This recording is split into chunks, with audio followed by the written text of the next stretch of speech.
How are you? Good. Can I get you? Can I get a chai latte, please? Yeah, for sure. Thanks. Right.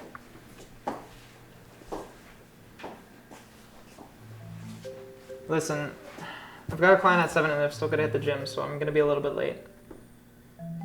I know, but it's reserved seating, so it shouldn't matter if you're there earlier than me. Oh, I didn't know it was a screening in the park. Look, I don't really want to watch a black and white movie projected onto a bouncy castle. Okay, I'll bring a blanket and a straw fucking picnic basket if that'll make up for me being late. Oh, but we're not gonna have a spot by then. Okay, never mind. I'm gonna figure it out. Okay, bye. Your girlfriend sounds very demanding. Oh, no, that's my kid sister. We have a sibling date night every month, but I forgot to pencil this one in. What? How could you forget anything involving bouncy castles? It's not actually a bouncy castle. It's just this blow-up screen that they project the movie onto, and it looks like a bouncy castle. She picks these terrible ideas for our sibling date nights, like obscure vintage movies, pottery classes, hot yoga, book readings, stuff where we never actually get to talk, but I just get up covered in dirt and sweat, and it's something she probably picked for herself because she was going to do it on her own anyway, and then I get cussed out for not scheduling things better. Cussed out? Oh no. Sounds like quite the blue-collar family life. You have Mr. Eric, but my friends call me Junior. That's unfortunate. Not actually. You seem gullible. Or just trusting. What else have you lied about? It's only been like a minute. I spin my best bullshit over a longer timeline. No. You seem too genuine to be serious right now. Good intuition. And you seem too trusting to be from around here. I'm not. But good intuition. My sister is. I'm Zoe, by the way, since you never asked. How rude of me. Well, now that the pleasantries are out of the way, let's get into your life story. You know all about mine. I'm from a blue-collar family, can't manage my time. I'm a pathological liar, and I litter in coffee shops without buying anything. Yeah, what's up with that, by the way? No, I'm just here for the free Wi-Fi. It's part of my personal month-long challenge to survive on $20 a week. I put a 20 in my money clip after buying groceries, and if I make it to the weekend without spending any of it, I buy myself or someone else something nice. You could call it my extreme frugality challenge.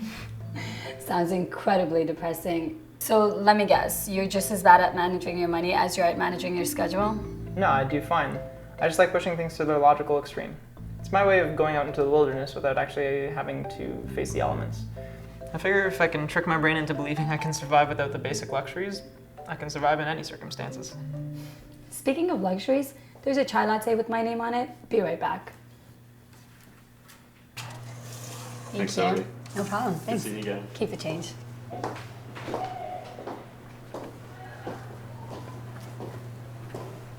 You know, it's always nice to come here. They never write your name on the cup. They always remember. I know. When I come here, they're all like, hey Eric, buy something or get the fuck out.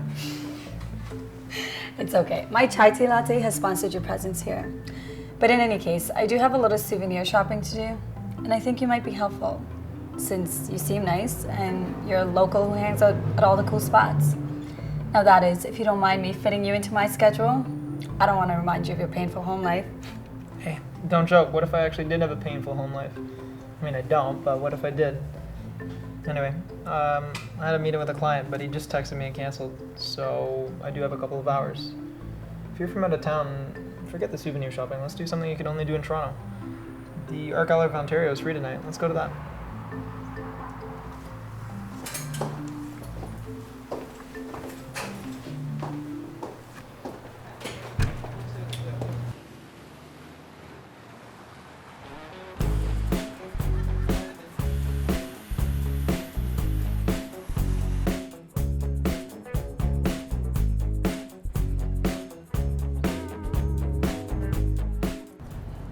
So you're here to visit your sister? Sort of, yeah. I mean, I picked this pairing because it gave me a 36-hour layover, and I hardly get to come here and spend enough time with her than just get coffee. Wait, I forgot to tell you, I'm a flight attendant. Oh yeah? Then where's your pretzel scarf? What? All flight attendants wear a scarf that's tied like a pretzel around their neck at all times. Yes, even when they shower. And then they hand out mini pretzels. Come to think of it, I'm convinced that Rolled Gold Pretzels secretly owns all the airlines and uses subliminal imagery to establish themselves as the Illuminati of the snack world. Well, no wonder they call us glorified waiters in the sky. I guess it's nice to know there's a grand plan behind it all. Wait, So we've got to show you all the cliched tourist things you never had the time to see. A vast view to the CN Tower we go. No. Are you kidding me? Not another tower. Dubai has the Burj, Tokyo has the Sky Tree, and even my city has the Space Needle. And you guys have the CN Tower. They all look the same to me deep down. What do they look like to you? I feel like this is a trick question, but a penis? Bingo. They're just a bunch of clocks in the sky. A bunch of nerds having a pissing contest into the atmosphere. Engineers who, over the course of decades, thought that the only way to leave their mark was to one-up the other country or the last generation with a bigger phallus punching everyone in the eye every time they look up. But it only serves as a sad metaphor for railing against the stereotypes the engineers who made them are cursed with. And worse yet, they're made to be extra wind resistant, impervious to earthquakes, and all the elements just so they can say my dick will stay hard no matter what the world throws at me. You know, I just would have loved for them to buy a Lamborghini and save us all the eyesore. Okay, so no CN Tower then. Sorry, I just get so carried away. We have this festival we stole from the French called Nuit Blanche. It's all night and you just walk around the city and look at art. It's the kind of trippy ass thing where you forget if you did drugs halfway through or not. Anyway, one year they projected this giant rainbow coming from up north in the city, and it connected from over here with another one coming from the CN Tower. And the whole city was covered in this giant electric rainbow. And that was the moment that I realized I lived in the gayest city in the world. But now hearing your interpretation of things, I feel like there's more depth to that thought than I first realized. That's beautiful that something so simple helped you come out of the closet. You're right, Toronto is a very gay-friendly city for you to live. You know what? I'll just take that as a compliment to my immaculate style, young lady. Thank you. Thank you very much. Yeah, what's up with the suit anyway? I'm in real estate. Huh, so you have to dress the part. No, I just think a man looks better in a suit. Brings out my... Angularity? It's very angular. I was thinking more like masculinity, but sure.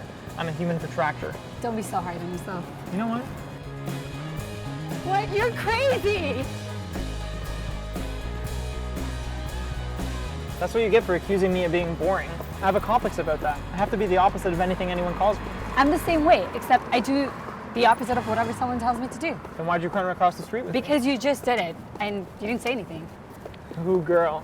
I'll scramble your circuits any day. Shut up. Fry your brains like eggs Benedict. You need to stop.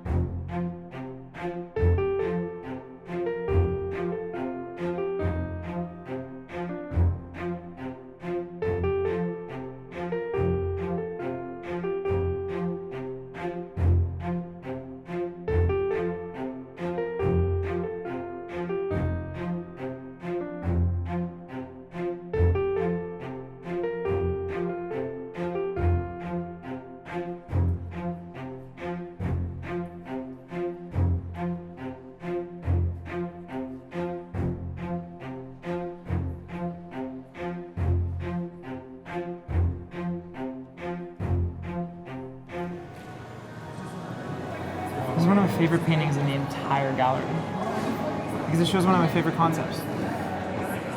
Even though there's wild weather and there's a shipwreck, the man is still dancing on the shore in the storm. He's making most of the chaos. Exactly. But then I came here with my friend once and they looked closer and pointed out that there's a wolf chasing him and he's not dancing at all, he's running for his life. That must have been traumatizing for the both of you. Yeah.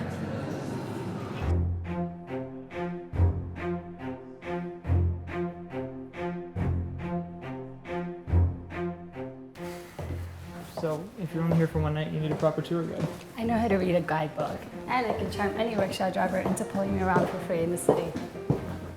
So you're planning to go to a bunch of the bullshit tourist sites while some guy with Olympic-sized calves carries you around? Sounds like a shit idea. All right, how about we compromise? You can show me the real underground hipster Toronto, but you have to piggyback me the whole time. And by the end, even you'll have Olympic-sized calves. I think you may just have made me an offer I can't refuse.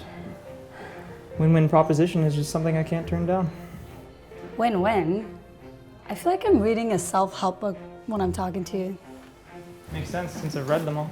All right, sounds like a great hobby. You must be quite a well-rounded individual. Am I talking to Dalai Lama and I didn't even realize it?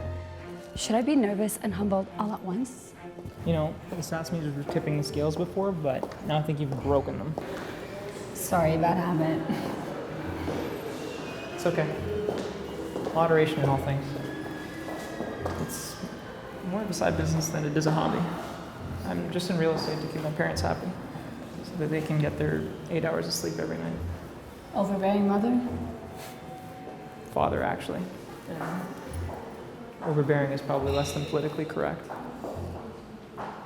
It's just very involved, and politically correct would probably be the right term, since he's basically been grooming me to be the president since I was potty trained. So like yesterday? Okay, I'm sorry. Yeah, so in his delusional mind, if I can stand on the sideline of a non-offensive country, work in a non-offensive industry like real estate, I can eventually take advantage of my mom's U.S. citizenship and somehow climb the ladder and achieve my father's dreams. Sounds like a real hero's journey. Joseph Campbell. What? He's the guy that wrote Hero's Journey and told everyone to follow their bliss. And he invented Campbell's chicken chili. No, but he probably guest edited Chicken Soup for the Teenage Soul. I gotta meet this guy. He died a quarter century ago. What? I guess I have to get secondhand wisdom, so you know your stuff. Are you gonna do anything about it? I already am. I'm running a life coaching business. Right now, most of my clients are co-workers and I do it pro bono, but it's my real passion. You gotta start somewhere. You know, you're just like a real Jack Dawson, living your life on a whim. It's more of a Dawson's Creek situation, like, I don't wanna wait for our lives to be over, but let me be a life coach before they are. You know, you have a fantastic voice. I can hear you sing all day, except for everything I just said, the opposite is true. All right, my lady, I shall no longer serenade you then.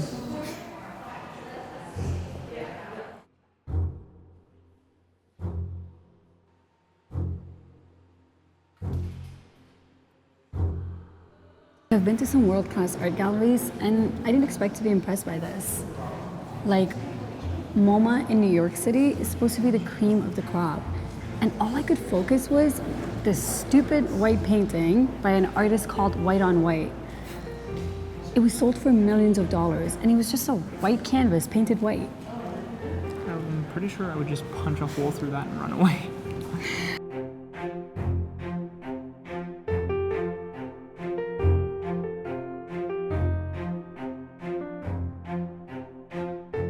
You know, in my grade 11 art class, we were asked to write an essay on what's art, and I thought it was such a stupid, pointless question with no good answer. But looking back at all of that made me realize that art isn't something that can be created without the person being there at the right time. Have you heard of Vivian Maier? Anyway, she was this artist back in the 50s who was basically a babysitter, but on her off time went out and collected catalogs of photographs of America in the 50s that were captured so perfectly, but no one ever saw them. And then this random guy found them for $150 at a random auction, and he sold them for millions of dollars. And if it wasn't for her sensitivity, creativity, and framing, they would have never existed. Yeah. That's wild. I'm gonna have to check that out. You know the band Snow Patrol? We'll do it all on our own, everything. We've got this one song called Open Your Eyes. For the longest time, I thought the video was just this cool thing that they staged and shot driving through some European city, but then years later I read up on it and I found out that it's actually footage from a short film made by this French director who illegally sped in a Mercedes through Paris in 1976, just like almost clipping other cars and pedestrians until he finally stops in front of this monument. and his girlfriend runs into his arms. And it perfectly captures Paris in that decade in a way that no one else would normally have the balls to do. And it's just mind-blowing because you're right, that is the definition of art. Because he was there and then, and no one else can get that back. You're right.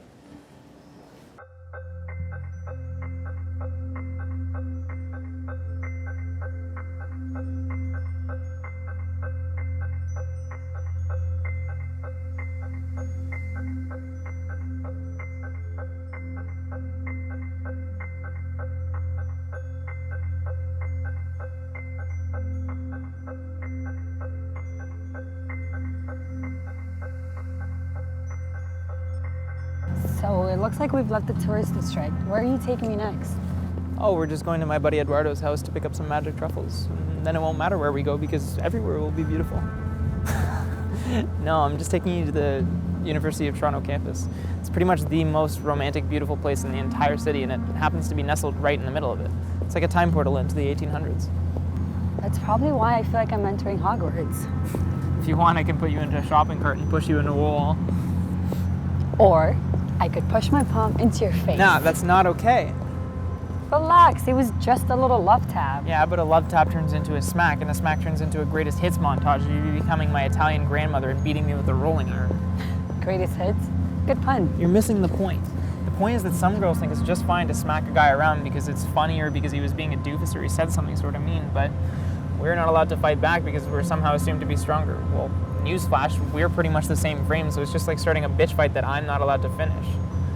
Nor would I, even if it was acceptable, but I shouldn't be at the mercy of someone whose boxing gym closed early that day and decided my cheeks could afford to look a little bit rosier. All right, Mr. Sensitive, relax. I didn't even hit you that hard. You're right, I'm sorry. I just had an abusive ex-girlfriend and nobody stopped us when she was smacking me around in public. Sorry you had to go through that. I think you are right. Society does sort of exist, so we don't live in this gladiator arena. Survival of the fittest. May the man with the spikiest club win situation. Exactly, it's survival of the smartest and the cleverest now. I mean, we got rules and laws and codes of conduct, and people complain they're boxed in, but really without it, you'd just be getting the shit kicked out of you all the time. It just feels like everybody's seething underneath the surface, but the fear of, I guess, imprisonment is keeping them from testing out those impulses. I don't know about that. I think your vision of reality seems a bit grim. Maybe. Maybe it's just a guy thing. Maybe I'm just seething. But it's a good thing because now the society is designed that way. It encourages people to develop their intellect. I mean, this university alone is like a hub of invention where they come up with cool shit to make humanity better. I mean, it's the birthplace of insulin, stem cell research, multi-touchscreen technology, Malcolm Gladwell. Malcolm Gladwell was born here? I always knew he was a wizard. You know what I mean, smart ass. Okay, so what you're telling me is if my diabetes is acting up, I can come here for some free insulin, maybe get it permanently reversed with stem cell treatment, and get a selfie with Malcolm Gladwell on a science fiction phone? No, but you can get free condoms at the Student Sex Center. Only if we can make balloon animals out of them. Sounds romantic. And like I said, this really is the most romantic place in the entire city. Romance? What even is romance? I Googled it once and I got some vague definition of feelings associated with love. That's like Googling what's a car and finding something you would see on the road. Well, no shit they have to do with each other. But what exactly is it? I don't know. Well, your first mistake was Googling it, which is pretty much the least romantic thing you could have done. A much better decision would have been to open up a well-worn, yellowed copy of Encyclopedia Britannica passed down by generation upon generation of Freemasons who held secret meetings in these very walls. And then, and only then, may you have been on the right track to uncovering the true meaning of romance. But seriously, I think it's just the answer that lies within the source of the actual confusion, which is that romance is a mystery. It's just mystery. A mystery about what you don't know yet, about what's going to happen, or what is it? So then to create a feeling of romance, you have to be mysterious. Maybe, but that just seems like a recipe for an increasing lack of romance. Because the longer you know somebody, the more that mystery dies, and then you're just left with the age-old question of who farted underneath the bed sheets. That sounds like a good reason to stay single. But I don't think it has to be like that. That just assumes that everyone's a boring bedfarter at the end of the day. But that part of you that's mysterious to yourself, if you wear that on your sleeve without needing to comprehend it, it makes you mysterious to others, and therein lies the perfect romance that could last forever. I think that theory holds weight. You know, the most romantic figures throughout history have been the ones covered in mystery, confusion, mixed messages, like Cleopatra, Marilyn Monroe, Marlon Brando, Justin Bieber. I would laugh, but then I would be giving your hair the attention it wants. But Marlon Brando's a good example. They don't make him like that anymore. It's strange, but they don't. I have a theory of why they don't. Why men these days are all a bunch of... Bobblehead goofs? Yeah, let's hear it. All the older generations, they had... What's the word? Gravitas. James Dean, Jimmy Stewart, Brando, they all had this animal magnetism, this effortless charisma that they just carried from scene to scene, and it's almost like they could just walk off one set to another and do the exact same thing in a different movie and pull it off. Because back then they didn't have all this bullshit technology and screens and press tours pulling their attention in 100 different directions, making them all flippant and ADD. They just went and fought in the war and made love to their women, and they just really felt like men. They felt calm. It's impossible to feel that way in this day and age. The only exception is maybe Daniel Day-Lewis, but even he abandoned acting in Hollywood at the peak of his career to go become a cobbler's apprentice in Italy. So, there you go. You really do have to turn off Facebook to become a real man. I do like Daniel Day-Lewis. I saw him in The Unbearable Lightness of Being, and then I read the book after. He plays a European doctor who seduces a woman who can't stand how light he finds life, and she feels the heaviness. And this fundamental difference in the way they view the exact same world just tears apart their relationship. Sounds like a great book for a park bench on a sunny day. I'm an upbeat person, but I'm secretly sort of depressed. There was this really cool section in the book called Dictionary of Misunderstood Words, and it just listed a bunch of words that we all take for granted every day, like love, hunger, carpet, or whatever. And it takes them apart from each of the main characters' perspective, and it just shows how their upbringing and experiences shape how they feel about each word, and how we project what we feel is the obvious meaning without stopping and thinking that the other person probably has a completely different association. Sounds interesting. Which is probably why it's better not to talk. This isn't a staring contest. Then why are we doing this? Because I just want to see you. Everyone hides, and if I stare at you long enough, I'll probably see the real you.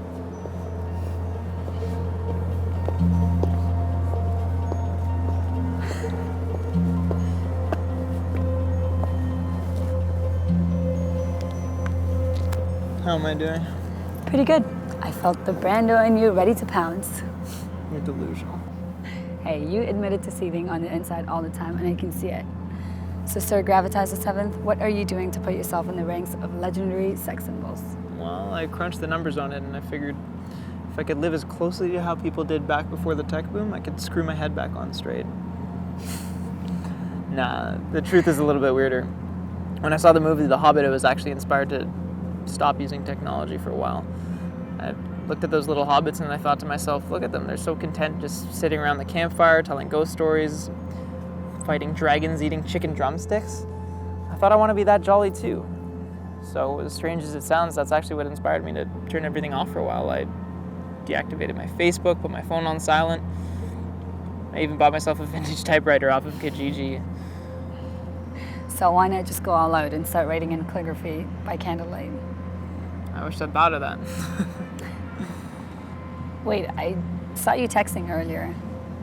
Yeah, the phase lasted like 10 days, and then I realized my mom was freaking out because she couldn't get a hold of me, and I missed out on 2 deals because I wasn't checking my phone, so reality kind of just came crashing down on me. You let yourself get defeated too quickly. Very un-Hobbit-like.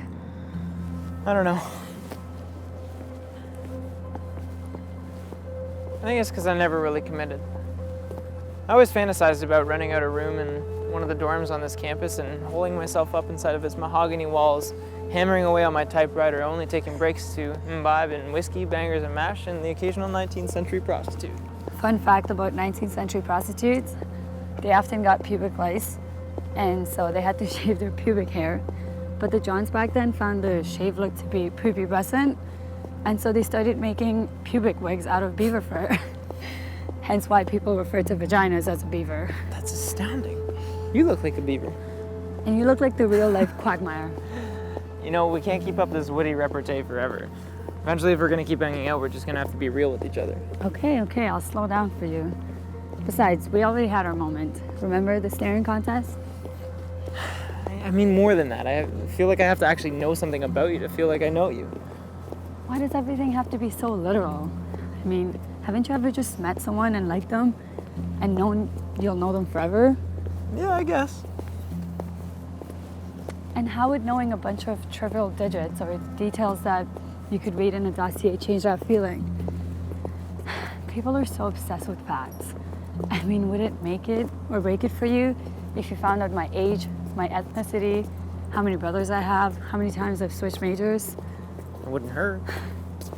I'm 24, I'm of Moroccan descent, I have one brother, and I switched majors twice, and my favorite fucking color is turquoise. So there you go. We could fake a marriage and you'd be ready for the interview with an immigration officer. Very, very, very informative. There's one more thing I want to show you on campus. This, my dear, is the nicest library in the city. It's the nicest because it's the quietest. You can come here to read, to meditate, to reflect on yourself, and it's like you're in space or in an isolation tank. You can guarantee almost near perfect silence without any interruptions, and it's amazing. So don't speak.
Look, I'm sorry I didn't mention it earlier. I just thought you wouldn't want to hang out anymore if you found out, and I didn't want to make any assumptions until now.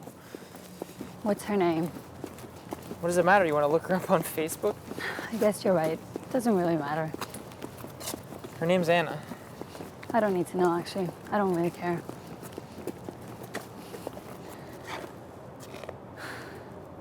Fuck. I just don't know what to say to you right now. No, it's not that. It's just this bench. I always forget about it, and it freaks me out every time I walk past it. What? Why?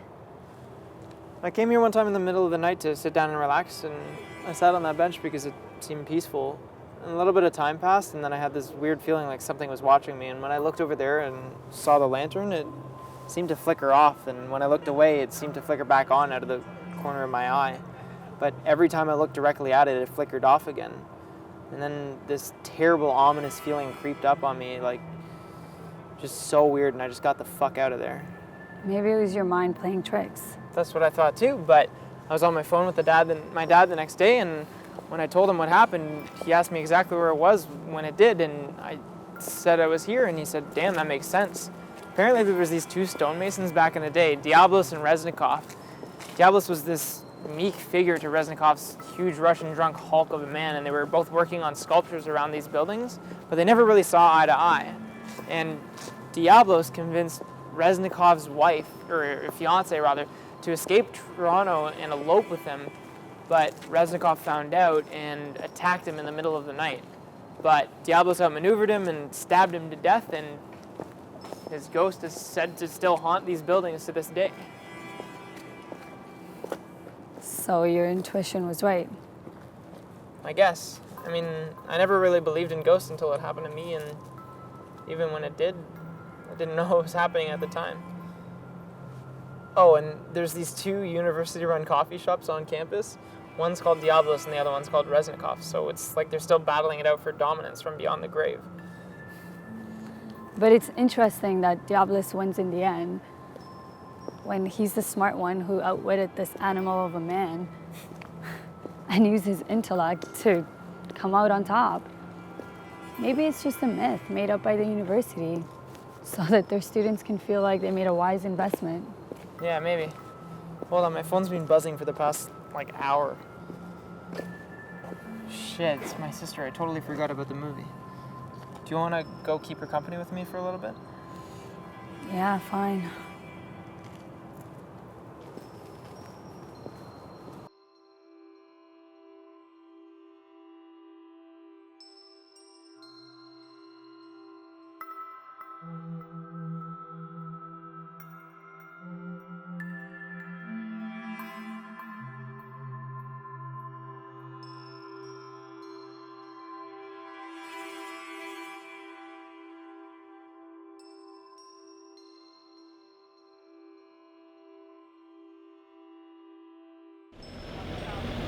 Where the hell have you been? I lost track of time. Okay, that's nice and everything, but like I said, there are no spots left. I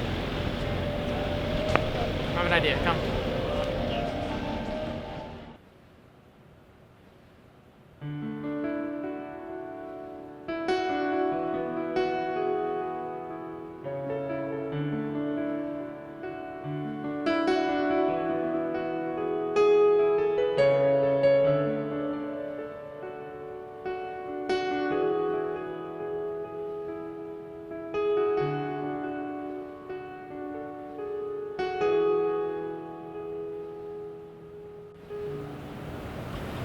See, you're not the only one who abuses me.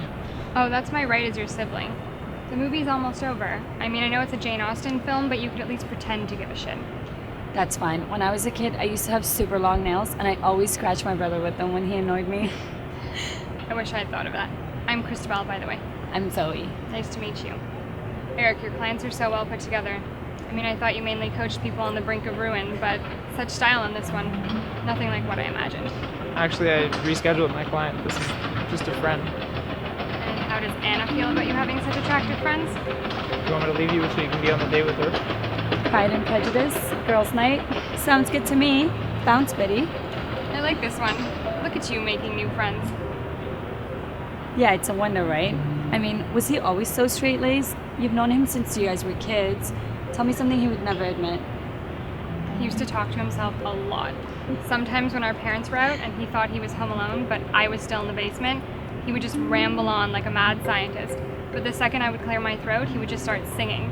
I guess to pretend like he was doing the spoken word poetry intro to a song or something. Oh God, from what I've heard of his singing, that must have been awful to put up with. Do I get any say in whether you guys get to do this or not, or am I just here to watch? Well, honestly, I've seen this movie 100 times, but giving my brother a proper character assassination in front of a new audience is truly a rare pleasure. Tell me something else. Okay, so I don't really know why this comes to mind, but we both went to this sort of hippie art school called Waldorf, where in grade 9 you have to do a farm practicum. And Eric got sent to a chicken farm for a few weeks, where all he had to do was feed them and clear out their cages. But when Eric found out that the chickens were killed for meat, he freaked out and started plotting a chicken coup. He called our parents very upset and was like, "Haven't you seen Chicken Run? This is what the chickens would have wanted." I told him to calm down because he just needed a passing mark, but in his final week, the farmer woke up to the sound of screams in the middle of the night and rushed outside to see that Eric was trying to help those chickens escape. But since chickens can't really fly, they just sort of scuttled around awkwardly while he chased them one by one. Long story short, the farmer had to restrain him and he got sent back to Toronto the next day. That's embarrassing. But your intentions were actually kind of heroic. I never thought of it that way. At the time, I just thought he was an idiot. You've always thought I'm an idiot. Then again, that's just an unfortunate symptom of thinking you know everything. I'm glad you finally realized that. Anyway, it all turned out fine in the end. I did another co-op at a record store, which I aced. And now I only ever eat free-range chicken. Great.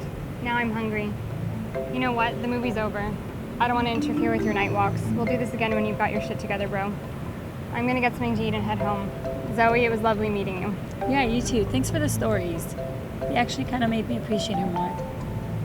I hate you both. Okay, see ya.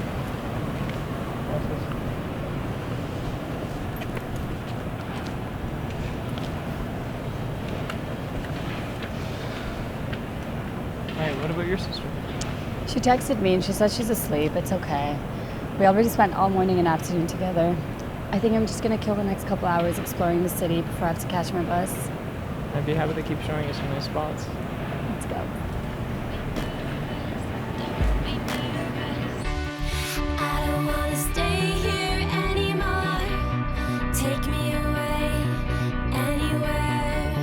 I don't wanna stay here anymore. Take me away anywhere. I don't know where we're going tonight, but I'll take your hand. Show me the way. The city shines so bright with you. We'll run through the streets, feel the rush of our lives. So where next, Master and Commander? Well, not to a cock in the sky, but I am gonna give you a nice view. Oh, Lord. Well, I guess. I haven't got a workout in yet today, but I'm redeeming that coupon for one free piggyback ride. I hate to break it to you now, but I have no lower body strength, or upper body strength for that matter. This is a one-man show, and I'm just gonna focus on carrying myself right now. But look at me. I'm so cute and tiny. I was told that would get me everywhere. Aw, it will. Just keep using those cute and tiny little legs to push upwards. It'll be worth it. But every one of your strides is two of mine. Don't you remember having those dreams as a kid where you could just float around and jump like there was zero gravity? Like Flubber? Sort of. But I mean where you could actually like kick off and fly too. I used to get these lucid dreams that I controlled before I even realized what I was doing, but it's almost as if as soon as I found out about lucid dreaming, I lost the ability to do it. Total bummer too. Those were the best dreams ever. I had the exact opposite. I always had the best sleep and dreams. But then I read about sleep paralysis, and it's these shadow men visiting you in your dreams, and no matter how hard you try, you just can't get up. I had that exact same experience the day I read about it.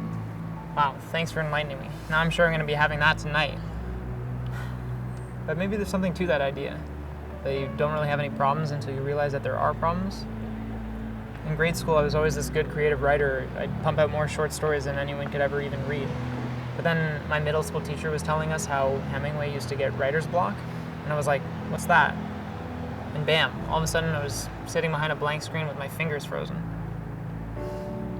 It's like other people's limitations become your own. And that is so insane. I wish I could just go back to that blissful innocence where anything was possible. The feelings seemed so perfectly reasonable at the time, but then you grow up and people tell you that's not practical, and you believe them because they believe themselves. They have to when they say it. Sometimes I just look at kids with jealousy and I think to myself, you go, kid. You haven't fucked it up yet. So you think you fucked up? Not exactly. Maybe. Just listen to other people's bullshit for so long that it's gotten me off track from who I want to be. Whereas the kid, he isn't anyone yet. He's just a cipher. A black hole of potential. Exactly. He's just a black hole of joy, but also neediness. Whereas you could do whatever you want. And if anyone tries to stop you, you can say, get the fuck out of my way or I'll cut you. I was with you till the last part. So, you were a needy child that was never potty trained. Got it.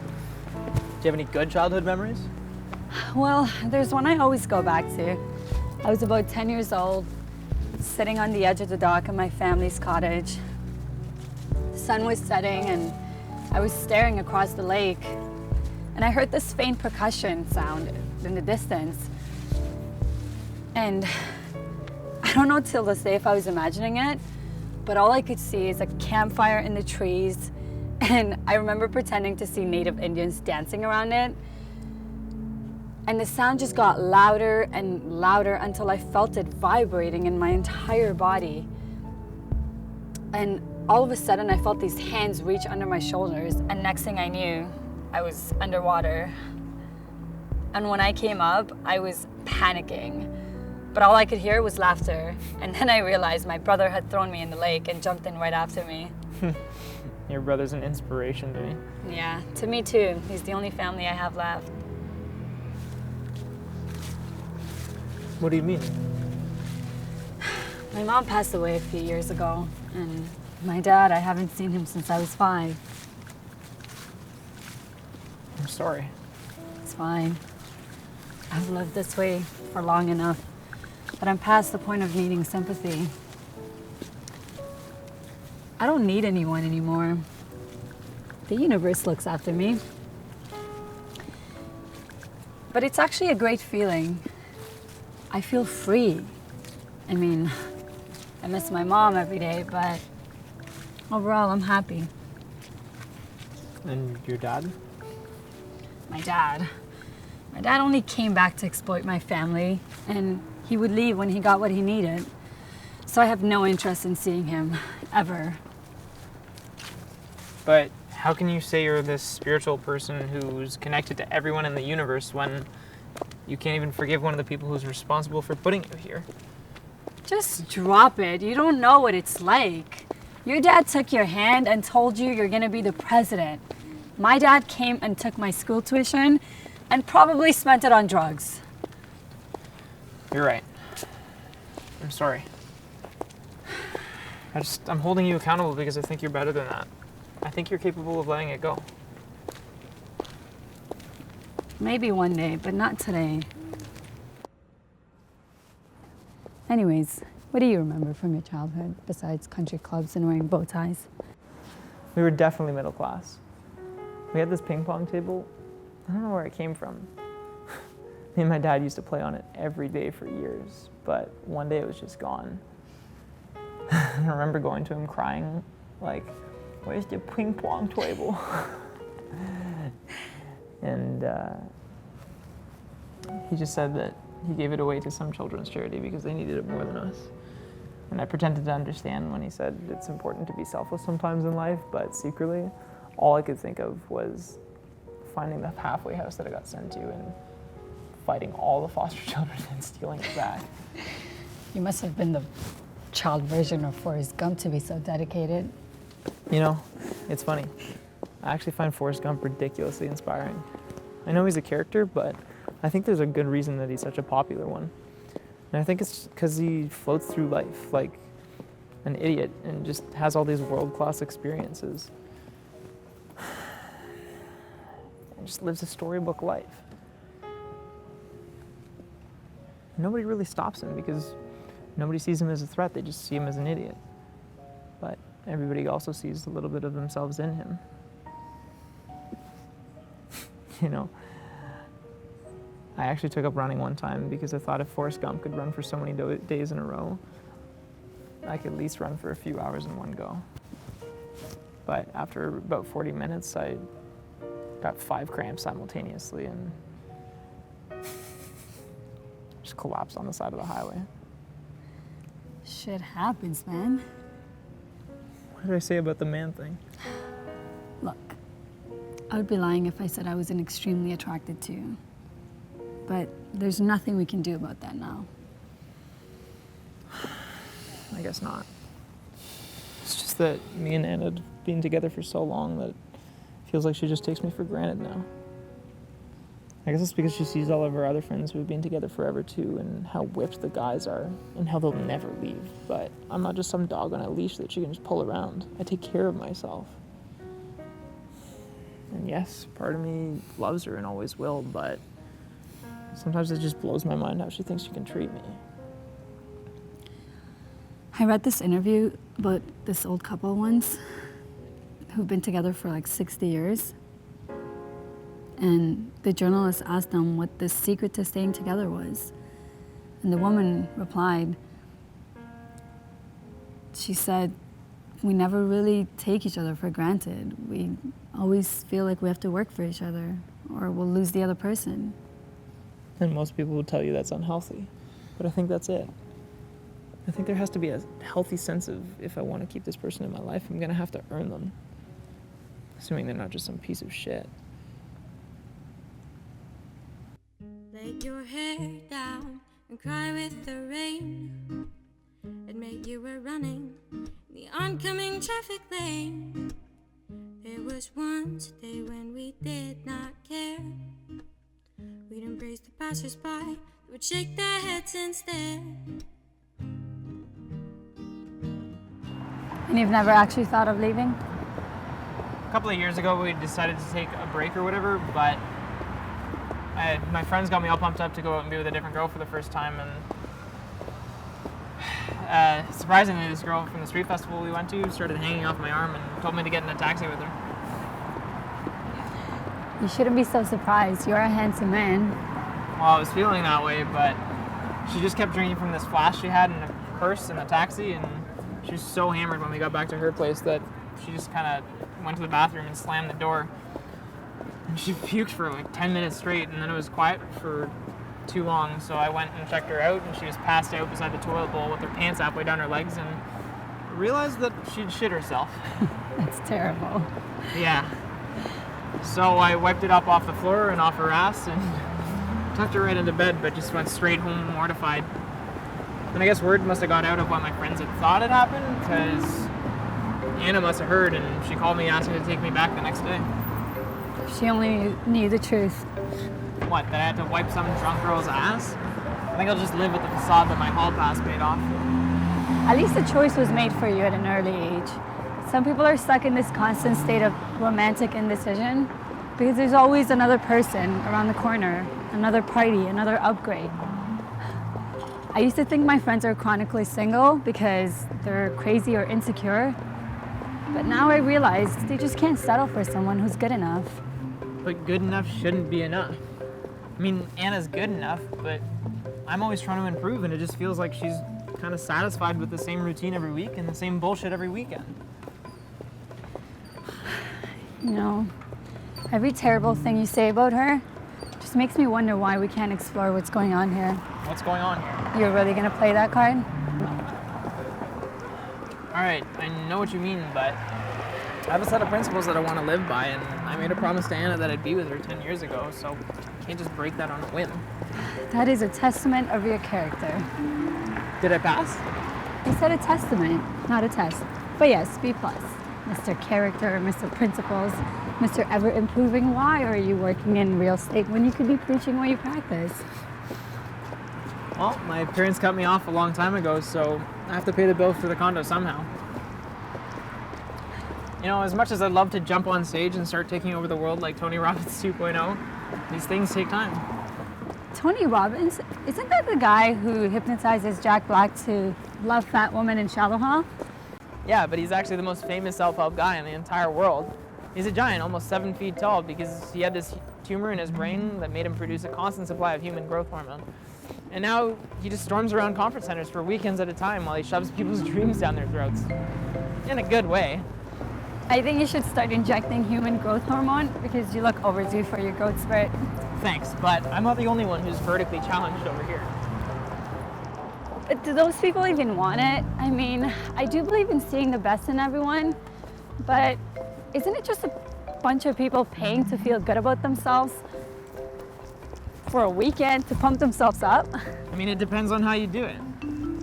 I mean, the mass marketing, TV infomercial way, sure. Maybe Tony Robbins is a sellout.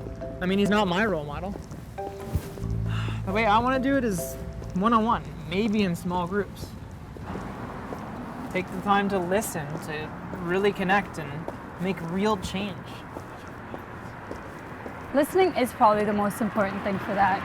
I feel like no one really listens these days. I feel like that's just a humble way of pointing out what a good listener you are. I try. Well, it's true. I mean, people actually change what they'll tell you when they know you're really listening to them, when you're feeling them. They realize things about themselves they never did before, because having someone listening to them makes them stop and reflect in ways they never did before, or never could alone without a sounding board. Wise words. I think I'll have you open for me at my first major conference. I thought you were going to keep things small. I was, but then I felt you listening to me so closely and made me want to become a sellout.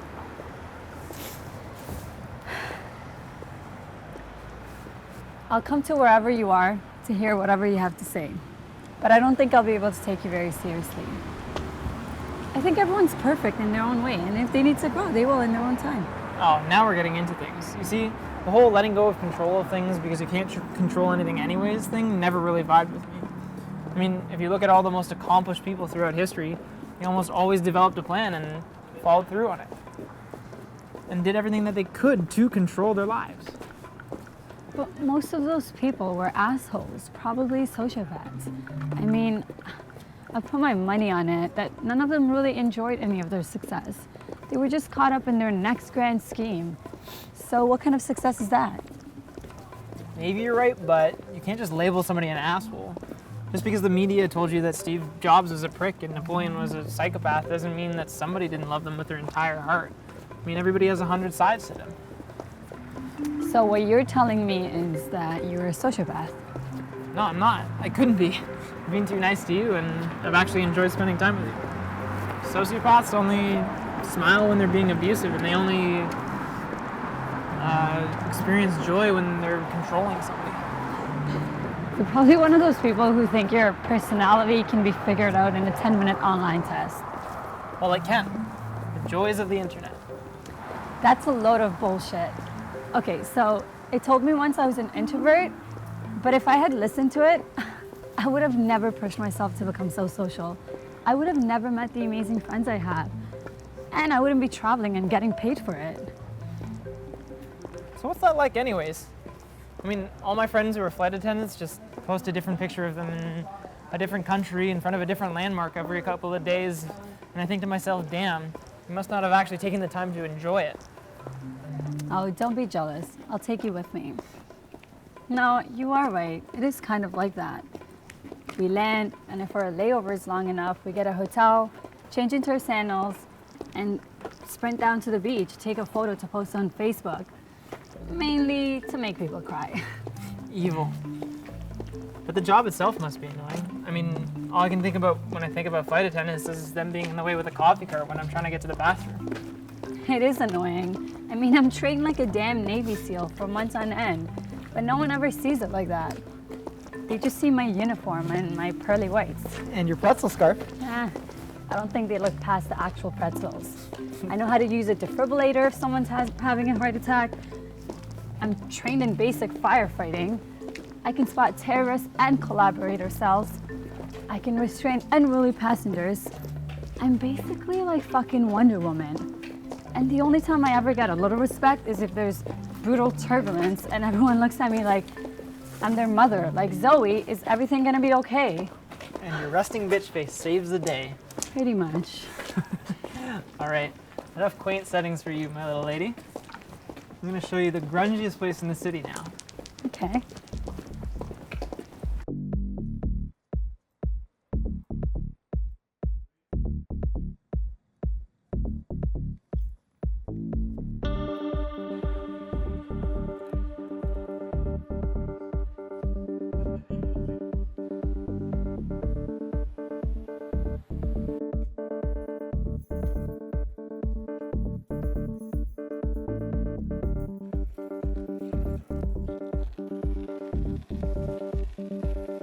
You know, I've been here before, but I've never really taken the time to explore it because I was always too scared. Aw, there's no reason to be scared. It's mostly friendly hippies who live here. And Eduardo with the magic truffles? No, I just made him up, but I'm sure we could find somebody by that exact description around these here parts. These here parts? Who even talks like that? I do, see? And if you keep playing your cards right, I might just take you for a gander down to the speakeasy for an old fashioned. Oh, all right, I get it. You're in your vintage 1920s phase again.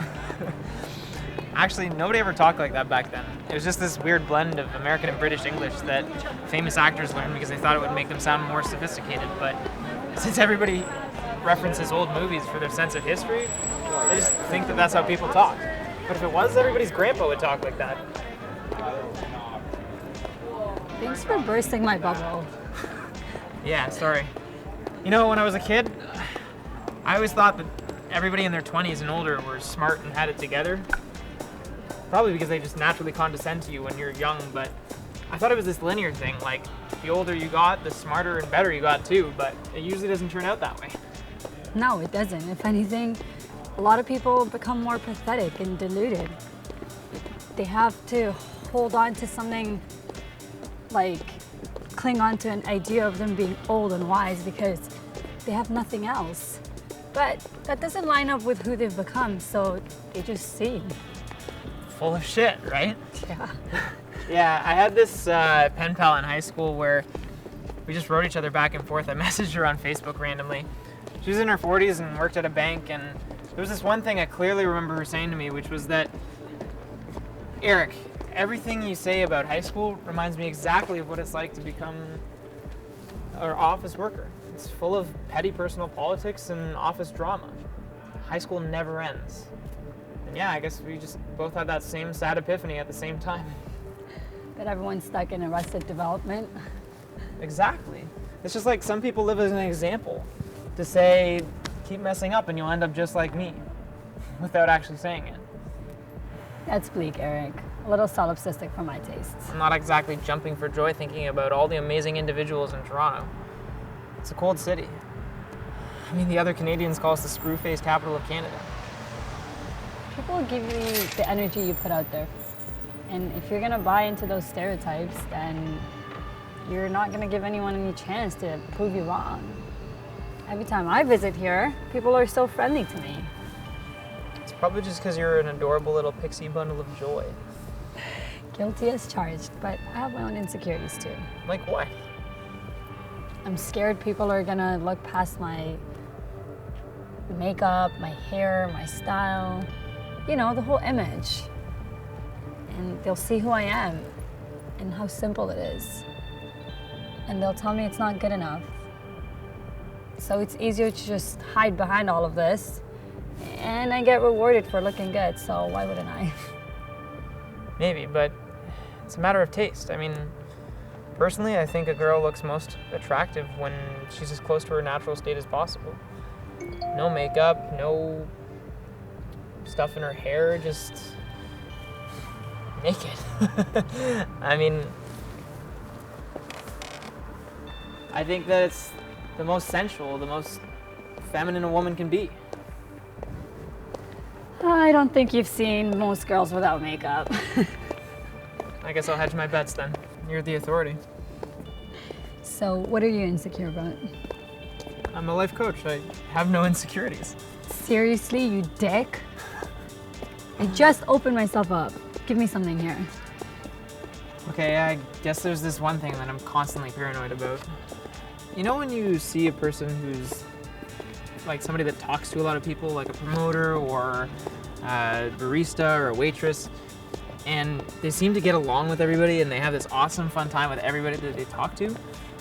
Well, I'm always scared that when that person gets to me, they're just gonna go quiet and look at me and just without any smile just say, how can I help you? And it'll make me feel like this person that loves everybody, who has a great vibe with everybody, just hates me for some reason. And that'll validate those times for when you feel like a bad person. And I know that I'm not, right? But it just feels like these things happen when I'm like trying to constantly tell myself that I'm this good person with good vibes and everything's gonna turn out all right. But all of a sudden when I'm relaxing or like when I'm sleeping, I'll wake up with this terrible feeling in the pit of my stomach or snap out of a daydream with the same thing, and I'll just feel like everything's gonna come crashing down around me because I'm such a piece of shit. And I know that's not rational, but it's just when I'm not building these blocks around my subconscious. It just, I mean, if one self-concept was more true than the other, wouldn't it be when you're just relaxed and feeling it instead of controlling it? Maybe, but what good does that do? Yeah, nothing. On the other hand, there's times where I feel amazing and ridiculously optimistic for no real reason, so maybe it's random. It is random. Your emotions are like the weather. You can't predict them or explain them. And you never know when they'll sneak up on you. So I guess I should just move to California then. No, it's like that everywhere you go. Not the weather, the people. Okay, well, people here do act a little cooler than most places, but it's not their fault. It's just how the things evolved. It's just a cultural thing. And you can't blame them for that. If everyone starts acting a little aloof, then you would probably do the same, because you don't want to look like a dork. That actually makes sense. You know, probably helps to take every city in small doses like you do. But I'm like that anyway. I never really cared to be the most popular person or have anyone's approval. And that's just because I secretly don't respect a lot of people's opinions. And so I figured, what's the point of being in the in crowd if I don't even like the in crowd? I honestly rather just have random conversations with strangers and have pen pals like the ones you did when you were younger. Right? That's real, it's unguarded. Because when you're a teenager, you exist in this in-between place where nobody sees you as a kid anymore, but nobody can pin you as an adult either, so they just treat you real. I thought that was gonna last forever, and I looked forward to it because it was gonna be good that way, and then it just turns out that I play a role to people now that I'm older, and I feel like I never get any human contact anymore. I'm just a paying customer, an employee, a son. And it scares me because the older I get and the more responsibilities I have, I feel like I'm gonna lose that connection with people because I'm just representing something to somebody instead of actually being a person. It's true. I studied communications when I was in school, and they told us that we're just a brand, whether we liked it or not. That our image exists to sell itself. So you are, by definition, a whore in this day and age. Pretty much. I guess that's why you have to just focus on your work and let that dictate your brand. Instead of doing what everyone else is doing, focusing on their image and trying to convince people into thinking that they're really good at it. You know, anyone can hire a graphic designer and have their face photoshopped on a poster, but anyone who actually works for quality will stand up. That makes sense why everybody's on Instagram, Twitter, and Snapchat all at once. It's like the perfect way to pummel everybody with your brand non-stop. Like I'm gonna Snapchat this right now, like, oh my god, night walks through Kensington Market, hashtag bohemian chic, hashtag so fly. Yeah, you do that.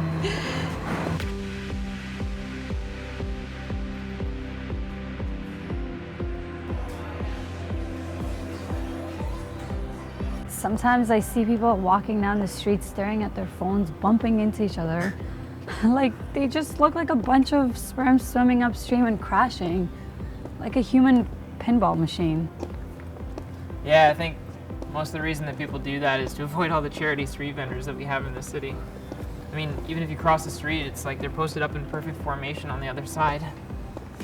Why not stop and talk to them? You might learn something new. I usually do, but that's besides the point.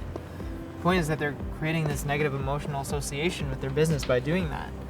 I mean, the natural instinct is going to be to run away if somebody stops you on the side of the street and asks you for your time when you're obviously on your way somewhere else. So every time you think of their company from then on, you're gonna have that same uncomfortable feeling. It's not like those people went out of their way to donate to those charities on their own time. So they're probably better off just getting out there. Any kind of social activism is good in my books. The other day I saw this documentary about a testing facility where they shave, tattoo, and pump ketamine into monkeys. And I just cried thinking, no matter how much you try to save the world, there's just always going to be another atrocious thing popping up in the headlines. Why would you cry? All the shaved, tattooed people I know would kill to be pumped full of free ketamine. You're going to hell, that's not funny. Well, you think you're doing yourself a favor by reading up about all this stuff and keeping up to date, but really, maybe you're just making yourself sad and paranoid. I mean, all the happiest people I know don't even read the news. I mean, the perfect example is men's rights activists and feminism. Don't you dare start on feminism. That's right. Radical feminists. That's what I meant. Anyways, these MRA guys and the radical feminists, they're getting everybody riled up. They're all over the internet media, firing shots back and forth at each other while trying to convince everybody that it's a gender war and that their side is right and the other side is wrong. But meanwhile, it's like both sides just need to realize that it's their real job to work together to actually just accept that men and women need to be on the same team and understand each other. I'll give you that. I mean, ideological wars never really solve anything. Hey, what a beautiful couple enjoying a midnight stroll on their honeymoon. Nah, man, we discussed this already. Street charity creates negative emotional anchors. And Don't mind him. We're not married yet. Oh, well, that's a perfect coincidence because I happen to be a priest and I can conduct the ceremony for a small fee. this is happening. Okay, so what do you need from us? Okay. So I just need you to say your vows to each other and then I will tap you on the shoulder and you will be married. Are we getting knighted or are we getting married? What? It's okay. Sweetheart, I promise to always be loyal, except when you tell me it's okay to stray. I promise to make you my primary flight partner so you can travel and see me wherever I am in the world. Yes. And I promise to never plug my ears when you sing. So love is blind and deaf.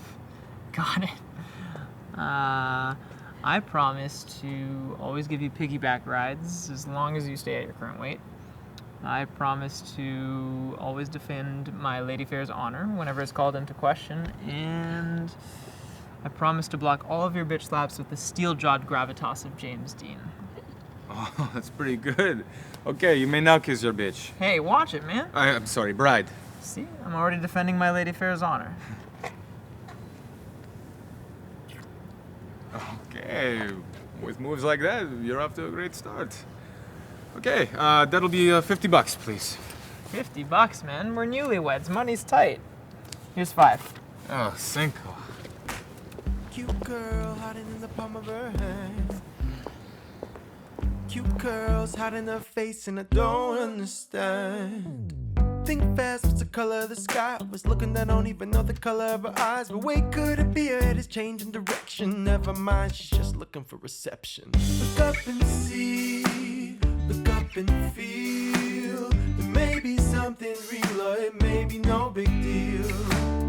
But we'll never know 'cause you're glued to your phone.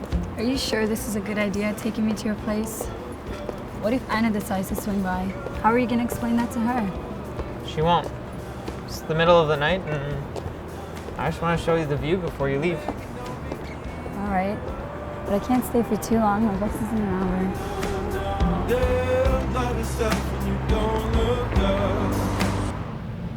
I can't believe you live in one of these new condos. You're contributing to the eyesores of the skyline. You won't be saying that when you see the view from the balcony. And yes, the CN Tower is part of it, so just divert your eyes. Maybe I should just call an Uber to drive me to the station so that it's ready when I'm ready to leave. Don't worry, we're not that far from Union. And I don't know if I feel safe sending a girl into an Uber in the middle of the night. Some of the drivers are so creepy. They're no worse than cab drivers. It's just that they're so much less regulated than taxi companies. I mean, some random guy that can work for an internet app can just pick you up in his own car. How could that be safe? Are you really worried about Uber regulations, or are you just living up to your wedding vows again? I'm worried about regulation in general. Have you seen these new promo trucks? They're trucks where the entire side of the thing is a giant television screen playing ads and movie trailers the entire time.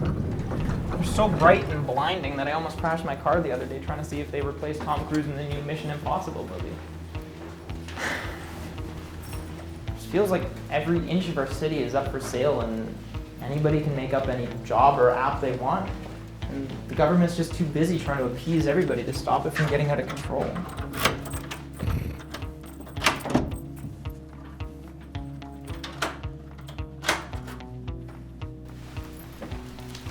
Well, something I've been looking to see every time I travel are these places called UNESCO heritage sites, where the United Nations basically designated an area that's untouchable because they're historically important. There's this one spot in Mexico called San Miguel de Allende, and the entire town is a heritage site, and it's all cobblestone streets, old architecture, classic cars, and even the Starbucks has to paint their sign onto the stone walls because neon lights aren't allowed. It's glorious. Maybe you should move there. Well, we do need a proper honeymoon and all, and since you can fly us anywhere for free. Listen, we still have to pay taxes. No hubby of mine's gonna be a mooch. We're going half-seas on everything. Fair enough. Forgot to sign that prenup. But teachers are like flight attendants, right? In that they are overworked and underpaid? Arguably, but I have other ways of supporting myself. Oh shit. Is this the part where you tell me you're this super seductive, intelligent hooker who just tricked me into thinking it was my idea to bring you into my apartment? No, I'm a professional cuddler. Okay. I think I've known you long enough to know that you're probably not joking. Tell me more. Or I'll just show you. I don't know if that's a good idea. Relax. I'm just doing my job. It's not sexual. It's all about human contact. Lie down.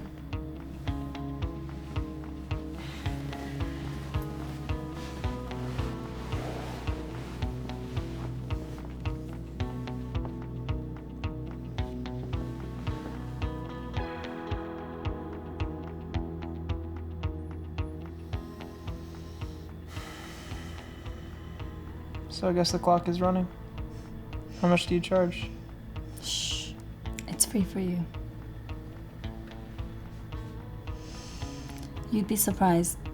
Cuddling is the service I advertise, but it's not what we usually end up doing. I'd bet it isn't. Shut up. It's usually just a bunch of lonely guys who work long hours and they just need someone to be there for them. We cuddle for a bit, but then we end up singing, playing the drums, and dancing, or whatever. And once they're comfortable with me, they open up. And we hang out and we play like children together. Wow, that's incredible. It's like you're providing a service to the world that people didn't even realize that they needed until you offered it. The only thing I can think of that's close to that is mindfulness meditation classes that my company offers, but all they do is talk about increased productivity, so really they just mean profits. It's like there's almost nothing out there where someone genuinely wants to help people open up like that with no ulterior motive. Yeah, you get it. I take back what I said about people making up jobs. I didn't make it up myself, but I appreciate the sentiment.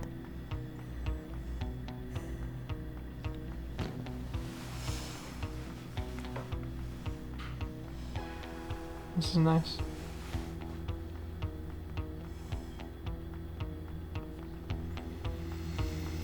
Come, just grab our coats and I'll show you the balcony.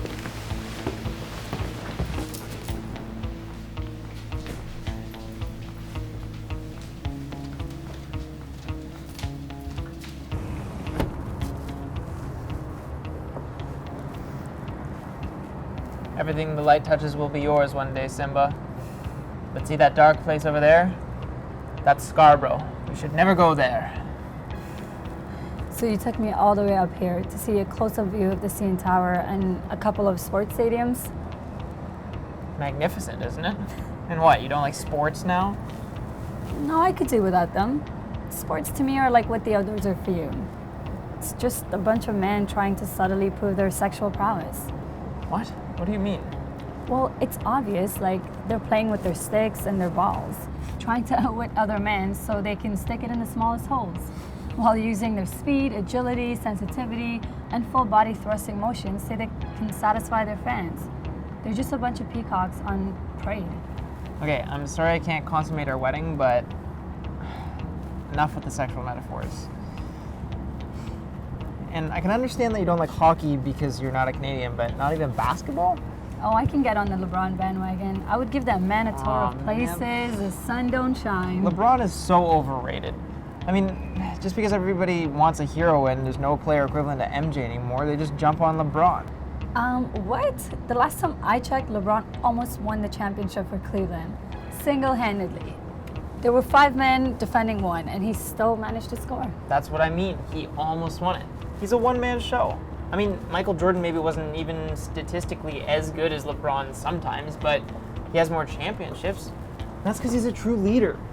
He pumped his whole team up. He told them he believed in them. He let Scottie Pippen and the rest of his teammates take key shots even when he could have taken them himself. They felt that. They performed at their best because of that. And they smashed championship after championship. That isn't some just coincidence. You know, I could just listen to you for hours. You're just so passionate about everything. Ah, that's because I have the allure of a taken man and some mystery left to me as well. Come on, you gotta give me some more credit than that. That has nothing to do with my attraction for you. But seriously though, even if Anna was out of the picture and we did start dating, it would just go the same way that all relationships do. It would start one night when we're out for dinner and you'd reach across the table and eat something off my plate without asking. I'd let it slide, but silently I'd resent you and the floodgates would be open for us to walk all over each other. But true love is when you can endure those annoyances. When you can see the affection you have and the real appreciation and see if that can overwhelm the annoying stuff. I feel like it's safe to assume that you also believe in soulmates. I do. I like to call them twin flames. So what you're saying is that out of the 100 or so serious romantic candidates that you're going to consider over the course of your lifetime, most of which you're going to come across because of simple geographical convenience, that out of those people, the single soul that is meant for you is going to be in them? I wouldn't bet on those odds. I would. I guess that's where you and I are different. How do you see that going down? We would probably meet spontaneously and probably spend a whole day and night together, lying down in bed, staring at each other, because we would be so happy to have finally found each other. But what if it didn't work out or just went badly? And maybe that person was meant to come in your life for that time. And maybe it was long enough for you to get the change you needed to. And sometimes you don't need a perfect ending or a relationship for it to be important or real. Maybe that's true for soulmates too. Twin flames. But yeah, sounds tragic. Sometimes a little tragedy is necessary. I mean, people work so hard to be happy and smile. I know that more than anybody. But sometimes I find myself get swallowed up in my own sadness. And sometimes I follow someone else in theirs. And that's when I really find myself laughing. You know, you really need to cry to really laugh. Not the fake type of laugh, like a real laugh. Makes sense. You're so in touch with your polar opposites, you can feel them both. Seems like nobody can feel anything these days. Maybe that's what the world needs, a giant flash mob where everybody just cries hysterically together and writhes around on the ground and forming a giant cuddle puddle until everybody's healed. I could be the cuddle cult leader. I feel like that when I'm with you. I feel free. I even like being on this balcony in your stupid condo. But sometimes I feel like life is just a video game. And when I'm up here, if I were to jump, I would probably enjoy the feeling of flying. And when I hit the ground, I could reset. Jesus, and you're a flight attendant? Get off of here. My bus is soon anyway. We have to go. I know I walk this weight on my back. Memories as hard as stone. I'm worried you feel the pain I carry. But love isn't always easy. Love isn't always easy.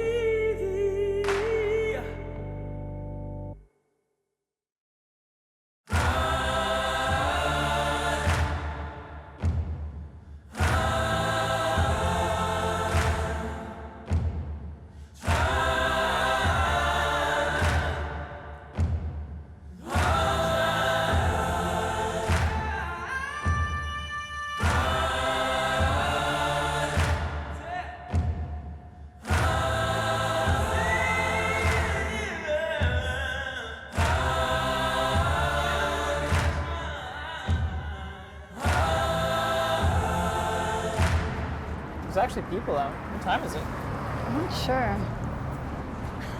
Wow, it's actually early. Kept me up all night. Can you blame me? But seriously, I'm kind of dreading you leaving. Why? This entire night has felt like this moment where I've finally woken up, and I'm just kind of scared that when you leave, I'll just go back to sleep, so to speak. Maybe you will. It's past your bedtime anyway. No, seriously. I feel like I walk through my day run by my petty desires and libido, this seething storm of sound and internal fury. One day I'll just wake up on my deathbed as this old man with no sex drive and a sudden burst of perspective, and I'll think, what the fuck was I on about? And then I'll die right after before I can do anything about it. Well, maybe you will. I mean, some people find out what's important for them and they're at ease with that. And some people are forever stressed out. And haven't you ever noticed? Most old people are super neurotic or just really chill. The ultimate long haul conclusion of the way they chose to see the world. Yeah, it's like most people I meet our age are just riding this wave of drugs and booze and cigarettes. And by the time they figure out how to unaddict themselves, they'll be too old and haggard and it'll be too late for them. Well, I guess it's just that when they experience those moments of clarity, they feel like they'll have to put on robes and become a nun or a monk to sustain it. You know, that it just isn't realistic. Yeah, it feels like an anomaly. I mean, I try to live my life like that all the time. Why can't it be like that? You know, as men, we're supposed to have all these big, badass role models, but I'm not ashamed to say that a girl, even one much smaller than me, is one of mine. I'll take it. You know, I love that we got to hang out at night when everyone was still asleep. It's the one time when you can't hear the buzzing of people's thoughts around you. You can just hold back and feel what it would be like if you were the only person on Earth, or you and whoever you're with. There's a famous quote by Lawrence of Arabia that goes, "All men dream, but the ones who dream by night in the dusty recesses of their mind, wake up to find out that it was in vanity. But the dreamers of the day are dangerous men because they may act on their dreams with their eyes open and make them possible. Dusty recesses of their minds. It's what I felt like when I was a teenager. I used to stay up all night and think about all the things I could be when I was an adult. I think that feeling of potential is better than actually actualizing it. Why? Because you don't have to do anything? No, because it's infinite. You don't have to choose what you want to do with your time and turn down all the other possibilities in the process. You know, to get really elite at anything, you have to spend almost all your time doing it. That's why you're the best cuddler. Oh, you don't even know the half of it. Maybe I will one day. Maybe in another life. I don't think I can wait that long. You know, I wouldn't be surprised if I did a past life regression and found out we've already met before. Or had some kind of relationship. What kind of relationship? Well, not necessarily romantic. It could be anything. I could have been your slave. I could have been your mother. Anything is possible. Those are two very different options. Yeah, I know. It's often the last thing you would expect, but I do appreciate you not making fun of me for once when I said something a bit out there. You know, not everyone believes in past life regressions. No, I know better than to question how weird you are by now. Ow! Looks like you're suffering from a case of current life aggression. You deserved it.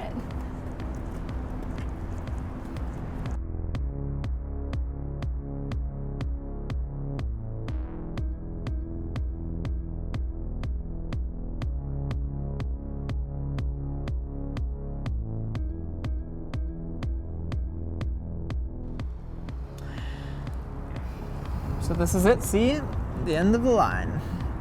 Don't be so dramatic. I'm a flight attendant. I can easily come back.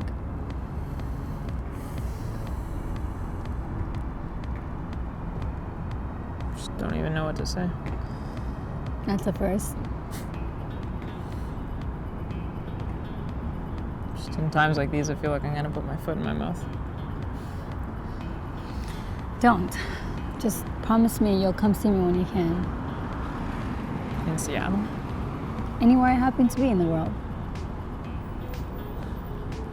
And if you do decide to come, I promise I'll make you my travel partner and you can fly for dirt cheap. I'll have to keep you posted, but it definitely sounds too good of an offer to say no to. Think about it. I have a feeling I'll be seeing you very soon. I think you might be right.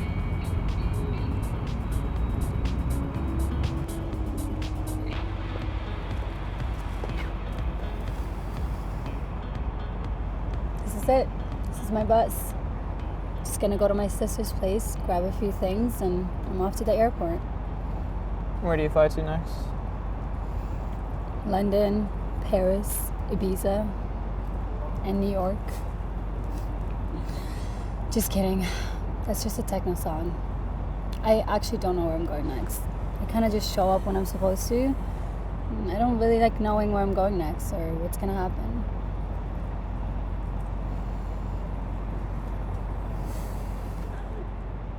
Yeah.